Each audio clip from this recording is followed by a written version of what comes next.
ഈ സിനിമയിൽ അടുത്ത കാലത്ത് ഉണ്ടാക്കുന്ന എന്ന് അടിവരയിട്ട് പറയണം, ഒരു കോൺട്രവേഴ്സി അതിലെ ഒരു കമ്മ്യൂണൽ ആംഗിളിനെ കുറിച്ചാണ്. ഇത് ആരോപിക്കപ്പെടുന്നതും മനഃപൂർവ്വം സൃഷ്ടിക്കപ്പെടുന്നതുമാണ് എന്ന് വിശ്വസിക്കുന്ന ഒരാളാണ് ഞാൻ. കാരണം അടിസ്ഥാനപരമായി മനുഷ്യൻ്റെ കഥ പറയുമ്പോൾ മതം അതിനെടുത്തണിയുന്നൊരു കോസ്റ്റ്യൂം മാത്രമാണ്. അതിൻ്റെ അപ്പുറത്ത് ആ മതത്തിന് ഒരു മുനയുണ്ട് എന്ന് പറയുന്നത് ഏതെങ്കിലും സ്ഥാപിത താല്പര്യങ്ങളാണ്. അത് സിനിമയ്ക്ക് അകത്തുള്ള താല്പര്യമാകണമെന്നില്ല, സിനിമയ്ക്ക് പുറത്തുള്ള താല്പര്യമാകാം, വിപണന തന്ത്രവുമാകാം.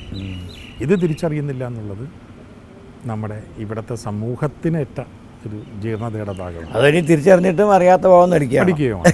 കാരണം അവർക്കെല്ലാം അവരുടേതായ സ്വാർത്ഥ താല്പര്യങ്ങൾ അതിൻ്റെ പുറകിലുണ്ട്. ഇപ്പോൾ സമീപകാലത്ത് വിശ്വരൂപം, ഈ വിശ്വരൂപം കണ്ടവരല്ല അതിലെ ഫാനറ്റിസത്തെക്കുറിച്ച് ഏറ്റവും കൂടുതൽ വെല്ലുണ്ടി സംസാരിക്കുന്നത്. സെല്ലുലോയിഡ് അതിലെ ജാതീയമായ പരാമർശമുണ്ട് എന്ന്, അതിൽ ചില മനസ്സിലെ ഇഷ്ടവിഗ്രഹങ്ങളെ പ്രതിക്കൂട്ടിൽ നിർത്തിയെന്നും സ്വയം ധരിച്ചു വശായി ചിത്രം പോലും കാണാതെയാണ് അതിനെക്കുറിച്ച് ഉത്തരവാദിപ്പെട്ടവർ പോലും. അല്ല, പടം റിലീസാവണ മുമ്പ് തന്നെ ഒരുപാട് കേസും കാര്യമൊക്കെ ഉണ്ടായി, കേസുകളും പറ്റും. അപ്പോൾ ഇതൊക്കെ എന്ന് പറയുന്നത് അസ്യൂമിങ് ആണ്, പ്രിജുഡീസ് അസ്യൂം ചെയ്തിട്ട് അതിൻ്റെ ബേസിസിൽ നിന്നുകൊണ്ട് ആരോപണങ്ങൾ ഉന്നയിക്കുകയാണ്. നല്ല ശുദ്ധമായി കിടക്കുന്ന വെള്ളം കലക്കിയെടുത്തിട്ട് ആ കലക്കവെള്ളം ആർക്കും ഉപയോഗശൂന്യമാണെന്ന് പറയാൻ ശ്രമിക്കുന്നത് പോലെയോ, അല്ലെങ്കിൽ കലക്ക വെള്ളത്തിലേക്ക് ശ്രദ്ധ ആകർഷിച്ചിട്ട് അതിൻ്റെ ഇടയിലുള്ള തെളിനീര് പൊക്കിക്കൊണ്ടെന്ന് വിൽക്കാൻ ശ്രമിക്കുന്നത് പോലെയുള്ള സംഭവമാണ്. ഒന്നാമത് നമ്മുടെ സമൂഹത്തിന് ചില റോങ് കൺസെപ്റ്റുകളുണ്ട്. ഒരു കഥാപാത്രം, ഒരു തീവ്രവാദി കഥാപാത്രം എന്ന് പറഞ്ഞാൽ അതൊരു പ്രത്യേക സമുദായക്കാരൻ. ഒരു ആർഡൻ്റായ ജ്യോതിഷത്തിലൊക്കെ വിശ്വസിക്കുന്ന ഒരാളെന്ന് പറഞ്ഞാൽ അത് ഉടനെ മറ്റൊരു മതത്തിൻ്റെ ആൾ. അങ്ങനെയൊന്നുമല്ല. നമ്മൾ ജീവിക്കുന്ന സൊസൈറ്റിയിൽ ഈ പറയുന്ന ഒരു മതത്തിനുമായി ഒരു ലാവണവും സംവരണം ചെയ്യപ്പെട്ടിട്ടില്ല. നന്മയായാലും തിന്മയായാലും ആ ഒരു ബ്രോഡർ ഔട്ട്ലുക്ക് റിസീവ് ചെയ്യുന്ന സമൂഹത്തിന് ഇല്ലാതെയാകുന്നു എന്നുള്ളതാണ്. കൊടുക്കുന്നവരെക്കാൾ കൂടുതൽ ഞാൻ കാണുന്ന അനോമലീസ് സ്വീകരിക്കുന്നവരിലും വിളമ്പുന്നവരിലുമാണ്. പിന്നെ ആരോ വെള്ളാപ്പള്ളി കുറേ കാലത്തിന് ശേഷം ഒരു സെൻസ് പറഞ്ഞു നിന്നാണ് ഞാൻ കേട്ടത്. ഇവിടെ പറഞ്ഞ് ഈ ആവശ്യമില്ലാതെ ഈ മോഡിയെക്കുറിച്ചുള്ള ഒരു കോൺട്രവേഴ്സി ഇല്ലായിരുന്നെങ്കിൽ ആരും ശ്രദ്ധിക്കില്ലായിരുന്നു, അയാളുടെ പറഞ്ഞ കാര്യം എന്നിട്ട് പോയത്. ഈ കോൺട്രവേഴ്സി ഒക്കെ ഉണ്ടായിട്ട് സാധാരണ രീതിയിൽ ഒരു കരുതാവുന്ന കാര്യം വലിയൊരു സംഭവമാക്കി മാറ്റി അദ്ദേഹം വന്നപ്പോൾ അദ്ദേഹം പ്രതീക്ഷിച്ചതിൻ്റെ 5 ഇരട്ടി തിരക്കാം. അപ്പോൾ അതുപോലെ ഈ കോൺട്രവേഴ്സി കൂടെയും ജനങ്ങളെ അട്രാക്ട് ചെയ്യാം, ജനശ്രദ്ധ പിടിച്ചു പറ്റുന്നതിന് ഏത് മാർഗവും ഉപയോഗിക്കാം. പക്ഷേ ജനങ്ങളുടെ ഭാഗത്ത് ഒരു തെറ്റുണ്ട്. ഇത്തരമുള്ളൊരു ഒച്ചയും ബഹളവും കേൾക്കുമ്പോൾ അതിൻ്റെ ചുറ്റും ആരവത്തോടു കൂടി കൂടുന്നുണ്ട് അവർ. പിന്നെ ഇതിലെ ഒരു കഥാപാത്രം കാവ്യ മുണ്ടെടുത്ത് വന്നാൽ ഉടനെ ആൾ വിശ്വ ഹിന്ദു പരിഷത്തിൻ്റെ ആളാണെന്ന് ആരോപിക്കാൻ മാത്രം ബാലിശമായിരിക്കുന്നു നമ്മുടെ വ്യാഖ്യാനങ്ങൾ. അത് ഇന്നാൾ ഏതോ ഒരു ക്യാമ്പിൽ വെച്ചോ എന്തോ MT ഒരു എക്സാമ്പിൾ പറഞ്ഞു. അതായത് ജനങ്ങളെ രണ്ടായിട്ട് വേർതിരിക്കാം. ഒന്ന് ആൾക്കൂട്ടം, മറ്റൊന്ന് സമൂഹം. ഈ ആൾക്കൂട്ടത്തിൽപ്പെട്ടവരാണ് ഒരു 99.9%, 99.9%. ബാക്കി 0.1% ഈ സമൂഹം. പക്ഷേ ഈ സമൂഹത്തിൽപ്പെടുന്ന 0.1% ഈ 99.9-നെ ഭരിക്കും. അതിൽ ഈ സമൂഹത്തിൽ ഏറ്റവും നല്ലവരുണ്ട്, ഏറ്റവും മോശമായ ആൾക്കാരുമുണ്ട്. ദ മോസ്റ്റ് വേസ്റ്റ് ഡീജനറേറ്റഡായ ആൾക്കാരുണ്ട് അതിനകത്ത്. ഇപ്പോൾ ഒരു അണ്ടർവേൾഡ് ഗുണ്ട, ഭയങ്കര ഗുണ്ടയായിരിക്കും. ഒരാളെ കൊല്ലുക എന്നൊക്കെ പറയാൻ വേണ്ടി തമാശയായിരിക്കും. അപ്പം പറഞ്ഞാലും കേൾക്കാൻ 1000 പേരുണ്ട്. ഇപ്പുറത്ത് ശരിക്കും മനുഷ്യ മനസ്സിനെ ടച്ച് ചെയ്യുന്ന ഒരുപാട് സൽക്കർമ്മങ്ങൾ ചെയ്യുന്ന ഒരാളുണ്ടാവും, അയാൾ പറഞ്ഞാലും കേൾക്കാൻ 1000 പേരുണ്ടാവും. പക്ഷേ ഈ സമൂഹത്തിൽ വരുന്നവർക്ക് ഇവരെ ഇൻഫ്ലുവൻസ് ചെയ്യാൻ പറ്റും. അപ്പോൾ അതിനങ്ങനെ പറഞ്ഞ എക്സാമ്പിൾ, MGR അണ്ണാദുരൈ ആരോ മരിച്ചപ്പോൾ റോട്ടിക്ക് പോകുന്നവനൊക്കെ അടിയാണ്. എന്നോട് ആനന്ദക്കുട്ടൻ പറഞ്ഞു, ആനന്ദക്കുട്ടൻ അന്ന് ഫാമിലിയായിട്ട് മദ്രാസിൽ പോകുന്ന സമയത്തിലാണ് ആരോ മരിക്കുന്നത്, MGR അണ്ണാദുരൈ ആരോ. അപ്പോൾ വണ്ടി എവിടെ നിർത്തി, മദ്രാസിന് സെൻട്രലിന് കുറേ ഇപ്പുറത്തായിട്ട്. അവിടെ നിന്ന് ഇറങ്ങി നിങ്ങൾ എങ്ങനെയും പൊക്കോളാം, വണ്ടി പോയില്ല മുന്നോട്ട്. കാരണം റെയിൽവേ പാലം മുഴുവൻ ആൾക്കാർ ബ്ലോക്ക് ചെയ്തിരിക്കും. എന്തിനാണെന്ന് വെച്ചാൽ അവർക്കേ അറിയില്ല. അപ്പോൾ അങ്ങനെ പാവം ചെന്നപ്പോൾ ഏതോ ഒരു ചെറിയ സ്റ്റേഷൻ, പെരമ്പൂർ അങ്ങനെ പറഞ്ഞ സ്റ്റേഷനിൽ സൈക്കിൾ റിക്ഷയിൽ വേണം കോടമ്പാക്കത്തേക്ക് പോകാൻ, ആനന്ദക്കുട്ടൻ്റെ വീട്ടിലേക്ക് പോകാൻ. മിനിമം 8 മണിക്കൂർ 7 മണിക്കൂർ യാത്ര ചെയ്യണം സൈക്കിൾ റിക്ഷയിൽ. 500 രൂപ എന്തോ അയാൾ റേറ്റ് പറഞ്ഞു കൊടുക്കാൻ. ഇങ്ങനെ പോയാലേ പറ്റൂ, മക്കളും ഭാര്യയൊക്കെ ഉണ്ട്. ഇപ്പോൾ കാണുമ്പോൾ ഈ സൈക്കിൾ കാണുമ്പോൾ കാണുന്നത്, ഇതിന് മുമ്പ് പോയ വണ്ടിയിൽ 3-4 പേര് ഒരു ഫാമിലി, അവരെ പിടിച്ച് താഴെ ഇറക്കിയിട്ട് ചൂറിൽ പോലത്തെ നീളം കൂടെ അടിക്കുക അവരെ ജനങ്ങൾ. അമ്മമാരടിച്ച് ഫിറ്റായിട്ടുണ്ട്. ഞങ്ങളുടെ നേതാവ് വിളിച്ച് നീ ആരുടെ യാത്ര ചെയ്യാമെന്ന് ചോദിച്ചു. മരണവും ആഘോഷിക്കുകയാണ്. ഇതാണ് ആൾക്കൂട്ടം. MT നമ്മുടെ ഒരു യോഗത്തിൽ വെച്ചൊരിക്കലും നല്ല പ്രസംഗം നടത്തിയിരുന്നു. കാരണം ഗംഗാ നദിയിലെ മത്സ്യങ്ങൾ സസ്യബുക്കുകളാണ്. ഗംഗാ നദിയിലെ മത്സ്യങ്ങൾ. പക്ഷെ പാതി വന്ന മൃതശരീരങ്ങൾ ആ പുഴയിലേക്ക് ഒഴുക്കി അത് കാർന്ന് തിന്ന് അവയുടെ സസ്യബുക്ക് എന്ന് പറയുന്ന പദവി നഷ്ടപ്പെട്ട് മാംസബുക്കുകളായിരിക്കുന്നു. പ്രേക്ഷകൻ ജന്മനാ സ്വതവേ സംസ്കൃതചിത്തനാണ്. അവനെ അതല്ലാതാക്കുന്ന പാപത്തിൽ നിന്ന് നമ്മൾ ചലച്ചിത്ര പ്രവർത്തകർ മാറി നിൽക്കണം എന്ന് അദ്ദേഹം പറഞ്ഞത് വളരെ ഭംഗിതരാണ് പറഞ്ഞത്. വളരെ പ്രസക്തമായിട്ട് എനിക്ക് തോന്നി. വീണ്ടും സിനിമയിലേക്ക് തിരിച്ചു വരുമ്പോൾ സ്വാമിയുടെ ഒരു ചലച്ചിത്ര പർവ്വത്തിൽ ചക്കരയുമ്മ വരെയുള്ള ഒരു കാലഘട്ടമുണ്ട്. അത് കഴിഞ്ഞ് CBIയും 20-ാം നൂറ്റാണ്ട് മടങ്ങുന്ന ഒരു കാലഘട്ടമുണ്ട്. ഈ സ്വാമിയുടെ വ്യക്തിപരമായ ജീവിതത്തിൽ ഉണ്ടായിട്ടുള്ള ഏതെങ്കിലും പരിണാമങ്ങൾ ഇതിൽ റിഫ്ലക്റ്റ് ചെയ്യുന്നുണ്ടോ? ജീവിതത്തോടുള്ള സമീപനത്തിൽ വളരെ അപൂർവമായിട്ട് എൻ്റെ അറിവോടുകൂടെ അല്ലാതൊക്കെ വന്നു പോയിരിക്കാം.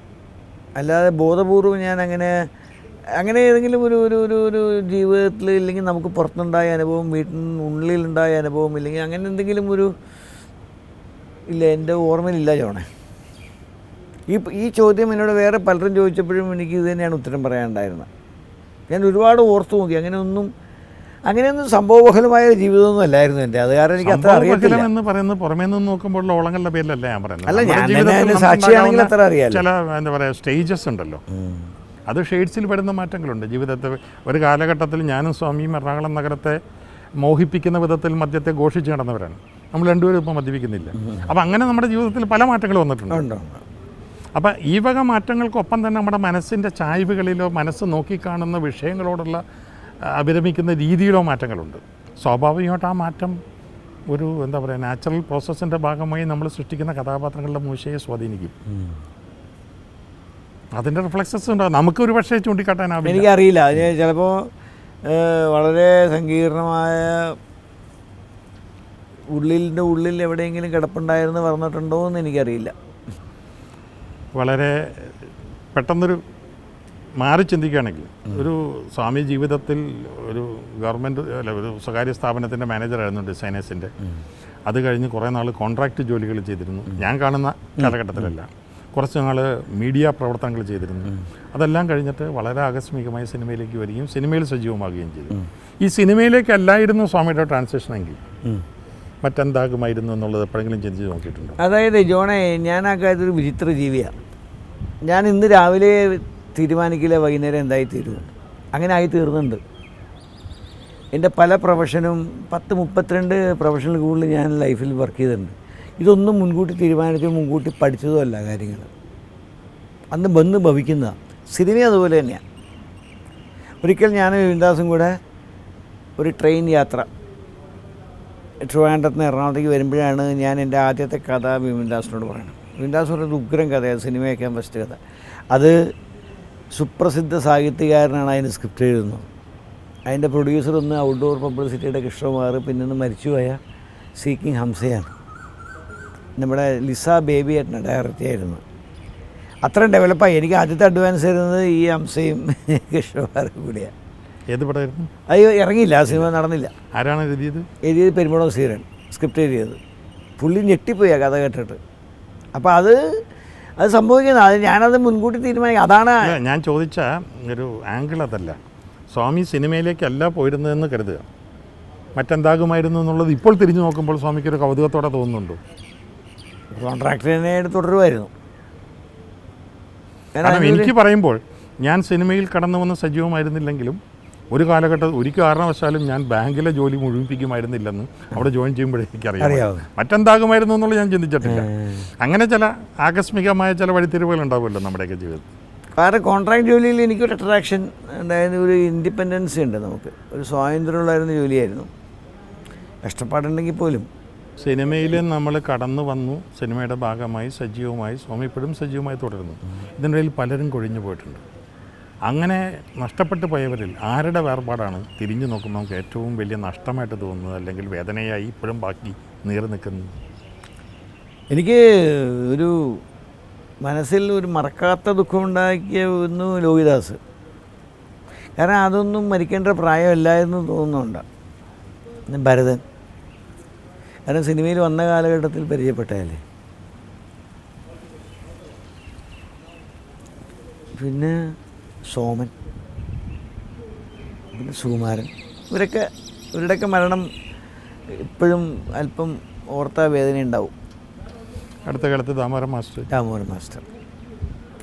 അപ്പോൾ ജോണേ, പറയൂ. സന്ധ്യ ആയി തുടങ്ങി. നമ്മൾ ഒരുപാട് നേരം സംസാരിച്ചു, ഒത്തിരി കാലത്തിന് ശേഷം അല്ലേ? തീർച്ചയായിട്ടും.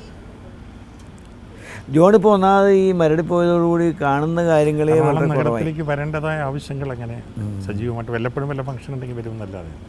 പക്ഷേ എങ്കിലും ഇതുപോലെ സന്ദർഭങ്ങളിൽ തന്നെ നമുക്ക് കണ്ടുമുട്ടുന്നതിന് വലിയ കാര്യം. യാത്രക്കിടയിൽ കണ്ടുമുട്ടുന്നു, വീണ്ടും ഇടയ്ക്ക് കണ്ടുമുട്ടുന്നതല്ല പോലെ ആ ഒരു സൗഹൃദം നിലനിൽക്കണം. അത് ഇമ്പോർട്ടൻ്റ്. കണ്ടില്ലെങ്കിൽ മറന്നു പോകുക എന്നുള്ള ചിന്തയാണ് കുഴപ്പം. അല്ല, നമ്മൾ കാണാതിരുന്നാലും നമ്മുടെയൊക്കെ രണ്ടുപേരുടെ മനസ്സിൽ പരസ്പരം നമ്മളെപ്പോഴും ഓർക്കുന്നവരും അറിഞ്ഞുകൊണ്ടിരിക്കുന്നവരുമാണ്. കാണുന്നില്ലെങ്കിൽ പോലും സ്വാമിയുടെ ജീവിതത്തിൽ എന്ത് സംഭവിക്കുന്നു എന്നുള്ളതിനെക്കുറിച്ച് ഞാൻ കരുതലോടെ ചിന്തിക്കുകയും സ്വാമി തിരിച്ചും ചിന്തിക്കുന്നതാണ്.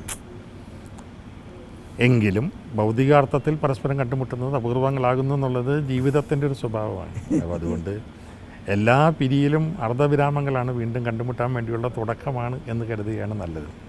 Correct. Anyway, thanks so much. വീണ്ടും കാണാം. ഓക്കെ.